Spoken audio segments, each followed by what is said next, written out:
Students, so in this video we continue that questions based on grouping of capacitor. In the last video I asked you to solve some questions in your homework. तो उन्हीं में से एक question आपका NCERT exercise का ये है जो ग्रुपिंग ऑफ कैपेसिटर्स पर है। आप देखें यहाँ पर 4 capacitors are connected C1, C2, C3, C4 to a battery of 300 volt potential difference in this arrangement. So हमसे कहा गया है obtain the equivalent capacitance of following network, also find the charge and voltage across each capacitor. तो इस question में हमें इस combination का टोटल कैपेसिटेंस कैलकुलेट करना है और हर एक कैपेसिटेंस के अक्रॉस चार्ज निकालना है और कुछ भी हम पोटेंशियल डिफरेंस भी निकाल सकते हैं। तो हम जैसे रेजिस्टेंस को सिंप्लीफाई करते हैं ऐसे सिंपल चलेंगे। हमें ये मालूम है कि ये दोनों पॉइंट के बीच में these two capacitors are in series. तो सीरीज का फॉर्मूला क्या होता है 1/c = 1/c1 + 1/c2। सो 200 का सीरीज में हो जाएगा 100 पिकोफैरड।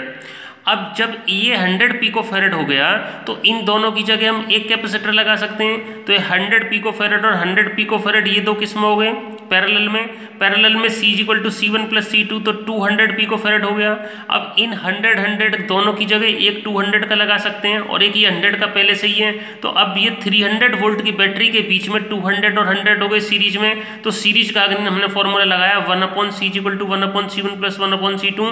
तो टोटल कैपेसिटेंस सर्किट का टोटल कैपेसिटेंस नेटवर्क का हमारा कितना आ गया 200/3 picofarad. So this is how we have calculated the total capacitance of this network. अब हमसे कहा चार्ज भी निकालना है। तो जब इस तरह के क्वेश्चंस में चार्ज और पोटेंशियल डिफरेंस पूछा जाता है तो हम सबसे पहले टोटल चार्ज कैलकुलेट करते हैं because we know total capacitance and we know total potential difference 300 volt. So Q = CV। Students please understand, ध्यान रखो, बहुत इंपॉर्टेंट है, बेसिक है कैपेसिटर के लिए, very important formula Q = CV, very simple formula Q = CV। तो यहाँ पर हमारा कैपेसिटेंस आ गया, ये टोटल पोटेंशियल डिफरेंस हो गया, तो टोटल चार्ज निकल के आ गया। तो टोटल चार्ज आ गया Q = CV से 2 × 10⁻⁸ कूलम। सो आपको ये ध्यान रखना है कि 2 × 10⁻⁸ कूलम यहाँ से चलेगा प्लस से और यहाँ डिस्ट्रीब्यूट होगा और यहाँ पर उतना ही आ जाएगा। तो C4 में टोटल चार्ज के बराबर ही चार्ज होगा क्योंकि C4 बैटरी के पास ही लगा हुआ है। तो इसका चार्ज हो गया टोटल चार्ज 2 × 10⁻⁸। इससे हमने क्या किया, इसके अक्रॉस पोटेंशियल डिफरेंस कैलकुलेट कर सकते हैं। पोटेंशियल डिफरेंस कैलकुलेट करके क्या होगा, जो बचेगा फिर वो इनमें डिवाइड हो जाएगा। इस तरह से हम यहाँ पर सारी चीज़ें निकाल सकते हैं। तो एक और क्वेश्चन आपके लिए, ये आप खुद से ट्राई करना, इजीली आप कर सकते हैं। यहाँ पर 2 कैपेसिटर्स हैं और ये कनेक्टेड हैं एक दूसरे से 100 वोल्ट बैटरी से। आपसे 3 चीज़ें पूछी गई हैं, find the equivalent capacitance, the charge stored in each capacitor, the potential difference across each capacitor. These were the 2 questions based on the grouping of capacitor. इसके बाद नेक्स्ट टॉपिक पर हम आते हैं। This is also very important, energy stored in a capacitor. तो students मैंने आपको बताया था कि कैपेसिटर का क्या काम होता है। मैंने आपको बताया था कि capacitor is a device which is used to store electric energy. Capacitor electric energy को स्टोर करने के काम आती है। तो उसमें कितनी इलेक्ट्रिकल एनर्जी स्टोर हो जाती है ये हम यहाँ पर निकालना चाहते हैं। Energy stored in a capacitor, commonly asked in the exam, कई बार ये क्वेश्चन पूछा जा चुका है। पूछा जाता ही है कि energy stored in a capacitor. तो एनर्जी कैसे स्टोर होती है स्टूडेंट्स, आपको मैंने ये बताया था कि कैपेसिटर की प्लेटों को चार्ज करने के लिए हम उसको बैटरी से कनेक्ट करते हैं। तो बैटरी से कनेक्ट करने से बैटरी प्लेटों पर चार्ज भेजती है। तो बैटरी जब चार्ज भेजती है और पोटेंशियल डिफरेंस होता है तो आपको तो पता ही है कि वर्क डन होगा, because work done is equal to potential difference into charge. So work is done to store the charge on the plates of capacitor.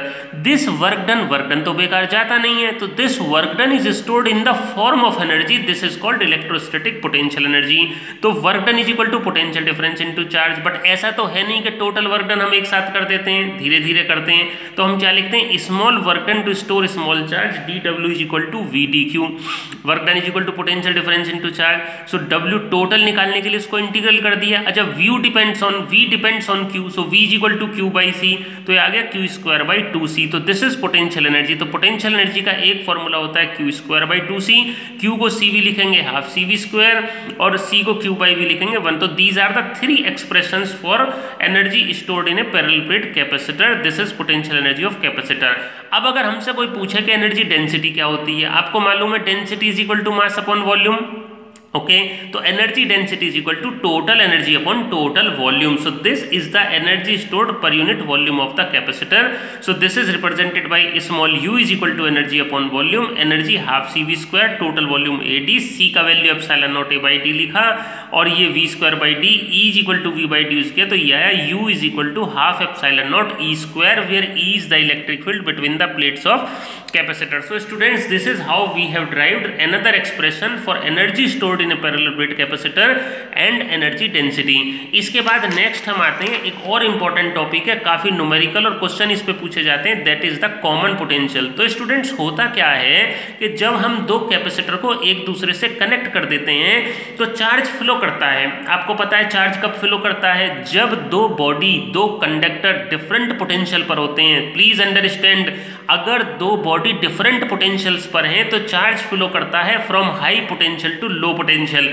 इसी तरह से when two capacitors at different potentials are connected through a wire, the charge flows from a capacitor. It is very important, please understand, higher potential to lower potential till both the capacitor attain the equal potential. This is called common potential. Students आपको पहले से पता होगा, आपने previous classes में पढ़ा होगा कि हमारा जो हीट फ्लो करती है हाई टेम्परेचर से लो टेम्परेचर की तरफ, जो लिक्विड फ्लो करता है वो हाई प्रेशर से लो प्रेशर की तरफ. इसी तरह से चार्ज फ्लो करता है हाई पोटेंशियल से लो पोटेंशियल की तरफ. Charge flows from high potential to low potential. और कब तक फ्लो करता है? जब तक कि दोनों के दोनों कैपेसिटर एक ही पोटेंशियल पर नहीं हो जाते, उसको बोलते हैं कॉमन पोटेंशियल. तो कनेक्शन से पहले मान लो दो कैपेसिटर्स हैं जिनका कैपेसिटेंस C1 C2 है, पोटेंशियल डिफरेंस V1 V2 है, चार्ज Q1 Q2 है. कनेक्ट करने के बाद charge Q1 dash Q2 dash हो गया, कॉमन पोटेंशियल VV रहेगा, कैपेसिटेंस में कोई चेंज नहीं होगा. तो कंजर्वेशन ऑफ चार्ज, आपने एक प्रिंसिपल पढ़ाया था मैंने आपको फर्स्ट चैप्टर में कि कंजर्वेशन ऑफ चार्ज क्या होता है? Total charge remain same before and after. तो before connection Q1 plus Q2, connection करने के बाद Q1 dash plus Q2 dash, और आपको मालूम है Q is equal to CV. So students, capacitor का जो formula Q is equal to CV है, this is very important formula. इसको हम एक्सटेंसिवली यूज कर रहे हैं, आप देख रहे हैं इसको हर जगह हम यूज कर रहे हैं. तो Q1 is equal to C1 V1, Q2 is equal to C2 V2. अब कनेक्शन करने के बाद तो पोटेंशियल सेम हो गया VV. So Q1 dash is equal to C1 V, Q2 dash is equal to C2 V. तो common potential आ गया C1 V1 plus C2 V2 upon C1 plus C2. और इस प्रोसेस में इंपॉर्टेंट बात यह है कि इस प्रोसेस में एनर्जी का लॉस होता है, क्योंकि जब चार्ज फ्लो करके जाता है तो जिस वायर में से चार्ज फ्लो करके जाता है that wire becomes hot. So heat is produced in the wire. So जो एनर्जी ऑफ कैपेसिटर है that is dissipated in the form of heat. तो होता क्या है कि कैपेसिटर की जो टोटल एनर्जी है शुरू वाली, that is greater than the final energy, क्योंकि इसमें से कुछ एनर्जी तो हमारी हीट की फॉर्म में डिसिपेट हो गई, वायर को हीट करने में डिसिपेट हो गई. तो एनर्जी लॉस कितना हुआ? UI minus UF. तो यहाँ पर हमने वैल्यूज पुट कर दी और सिंप्लीफाई करके एक फॉर्मूला हमारा सीधा आ गया, energy loss in the form of heat during the transfer of charge. So delta U is equal to 1 by 2 C1 C2 upon C1 plus C2 into V1 minus V2 whole square. So students, please try to solve these question 2.26, and very important, these questions are very important, generally asked in the exam of NCERT exercise. So we will continue in the next video. Okay, thank you and thank you so much.